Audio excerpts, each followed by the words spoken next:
Why is talking so difficult for many people? Um, you know, I think that it pertains to the various thresholds that each person has when it comes to how much they're willing to share and what they're willing to share. For instance, when you look at me, I'm kind of a textbook extrovert. I've never considered myself as having difficulty interacting with others. And because of that, I voluntarily am sharing a lot of myself with people I've never even met, with people that may judge me harshly, with people that might not care to understand what I'm saying and just make snap judgments. This guy's ugly, has a stupid beard, I don't like him. I've heard it all, guys. But I can't expect another person to have the same thresholds as I might have. And I try to keep that in mind when I'm interacting with whomever. But here's the truth. All right, here's the uncomfortable part. Even for myself, someone that really does enjoy interacting with a lot of people, if I'm at the gas station, I'm filling up one of my cars, I see someone with a cool hat, I'll be like, hey man, that's a really cool hat, blah, blah, blah. Like, I'll strike up a conversation, no problem. But when it comes to important things, like personal things, like things that I probably should be conveying to others, it scares the shit out of me.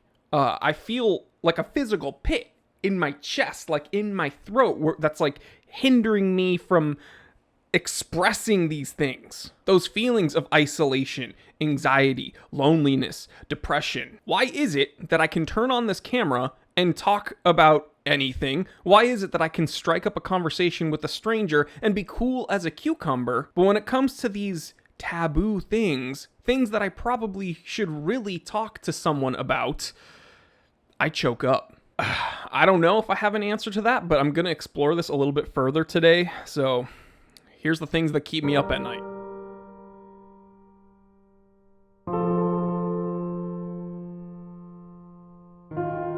Is talking hard because it's societal? Like, these things are just a bit too taboo and one should keep it to themselves? Or is it a gender thing? Like, you're a man. All right. You can't talk about this stuff. Men don't cry. Men don't get sad. Depression doesn't exist for men. And guess what? If you admit that you're sad, if you admit that you kind of feel like crying, if you admit to someone that you've cried, you're weak and you're admitting weakness and you're less of a man. Or is it dependent on your upbringing? Like, your parents didn't nurture this side of you that kind of fosters healthy communication, so you don't have that tool in your toolbox. Well, I don't know if you know this, guys, but I am not a therapist, so I'm not qualified to make any real claims on any of this. But as a human who is a man, who's gone through some of this stuff, who's had to ask themselves these questions, why can I talk to strangers about any little thing, but when it comes to these really important things, the words escape? I think, in my professional opinion, it's a mixture of all of these things. Or perhaps it's none of these things. Here's what I mean. Even if it's not truly a societal thing that says men can't be sad, men can't cry, men can't talk about this stuff, and even if your parents really did their best to foster this level of emotional awareness, if you perceive these things to be true, that it is a societal thing, that it is a gender thing, that this is too taboo to talk about, and your parents didn't do a good enough job bringing you up to talk about these things, then that's your reality. And that's like how you see things. So in reality, your parents could have tried their hardest. It could potentially not really be a societal thing that says men can't cry, but you might think that all of these things exist, and that's kind of building or helping build barriers within you. Because I know for myself, all right, I can tell you I did not want to upload the first 2 episodes that I uploaded on this channel, because I had some reservations, some kind of preconceived notions that my viewers who know me from the Time Teller channel might see me talking about this other kind of deep, sappy stuff, and they might think, this dude isn't manly, this dude is kind of a wuss, this guy is cringy. Because I'd be lying to you if I didn't think that, okay, I am a man. I'm in my 30s now. I need to toughen up. I need to not let these things bother me. I need to ignore depression.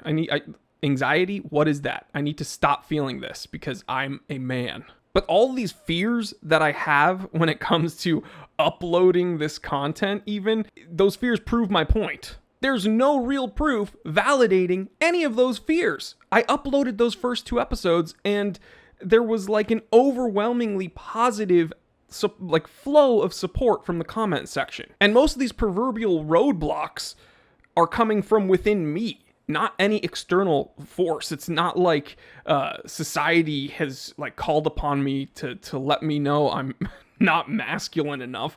It's not like I've been getting an overwhelming amount of DMs being like, hey, I thought you were cool, but you uploaded those 2 episodes on that other channel and now I think you're a loser. And it's not like I've heard my parents tell me, you know, Jor, I guess we didn't do a good job because I can't believe that you had anxiety and can't believe that you're depressed sometimes. That's a huge... None of this ever happened.